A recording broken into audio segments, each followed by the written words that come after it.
Jazz music of the 1920s. One of the most well-known jazz areas is New Orleans. This is where African American musicians all gathered round and soon called it their home.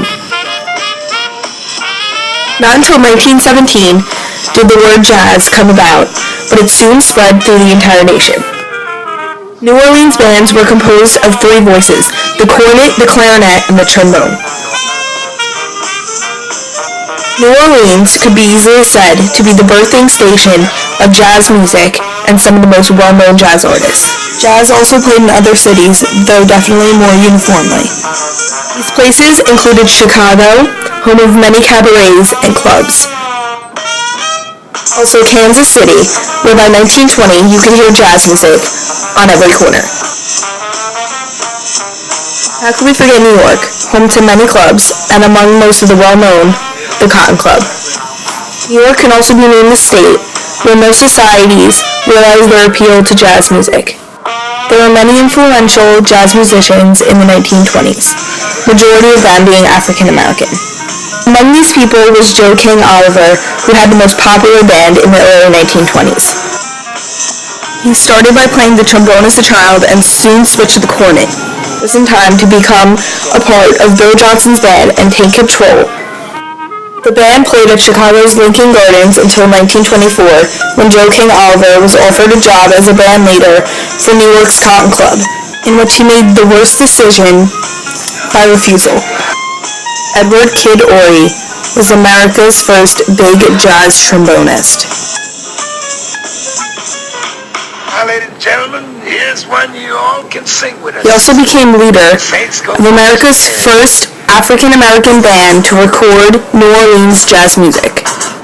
Bix was one of the most popular sophisticated trombone players. His smooth-sounding playing became very popular on college campuses.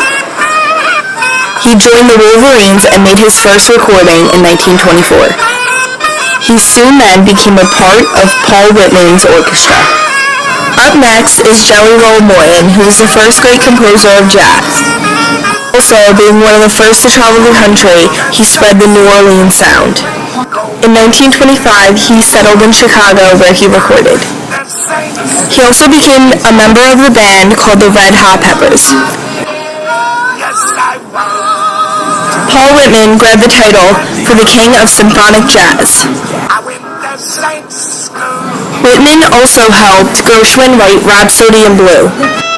Whitman, with his own band, also managed to record the composition called Whispering in the early 1920s. Duke Ellington was born in Washington, D.C., where he there started his own band. Duke Ellington moved to New York, where there he and his band, the Washingtonians, played regularly at Club Hollywood. Later, the Ellington Orchestra started playing at the Cotton Club.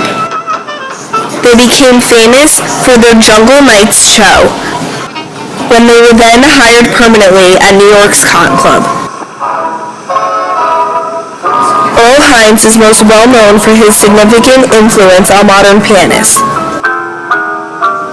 He moved to Chicago in 1923, where he found himself in high demand with top jazz bands. In 1926, he became acquainted with Carol Dickerson's band and recorded The Weatherbird. He was very unique for his piano style in the 1920s. His improvisation and counter rhythms impressed many, and in 1928, he started his own band that played at the Grand Terrace. Louis Armstrong could be arguably the most popular jazz artist of the 1920s. Mentored by Joe King Oliver himself, he often sent Armstrong on jobs that he could not fit into his schedule. King Oliver offered Louis the opportunity to join him at Chicago's Lincoln Gardens. Even though Louis's heart still remained in New Orleans, it was too good of an offer to refuse. Louis broke off from Oliver's band and accepted a position with Fletcher Henderson, a leader of one of the most prestigious dancing halls in New York City.